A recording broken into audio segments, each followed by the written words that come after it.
Many people use 2 Corinthians 3 verse 7 to 11 as a way to say, well, the law has been done away with. Let's see from the Bible if this is actually what has been said. Now, 2 Corinthians 3, and this is where people go wrong, is they read verse 7 to 11 and it speaks about the fact that the law has been called a ministry of death. So you see, definitely done away with.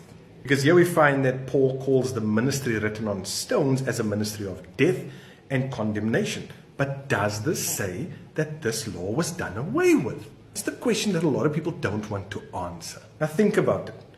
Why is it called a ministry of death? You know why? Because the law shows us our sin, but it cannot save us. What it does is to condemn us as sinners. This is why Paul says in Romans 7 verse 7, I would not have known sin except through the law. We can often relate this to an analogy of a mirror. When you look into the mirror shows you what's there, right? If you maybe had a pimple or a mark on your face or dirt, you wouldn't know unless you looked into a mirror. The mirror shows you that dirt. But can the mirror clean it for you? No, it can't. And this is exactly what Paul is saying here. The old covenant administration with the laws on stone only brought condemnation for those who were breaking that law.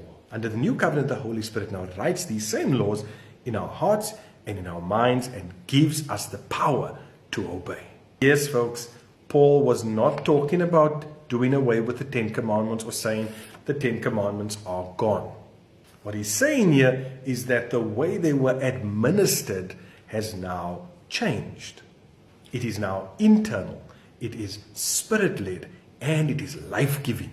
God's law still shows us what's right and wrong, and in this world we really need that. The beauty of this is that the Holy Spirit gives us the power to live that out in our daily lives.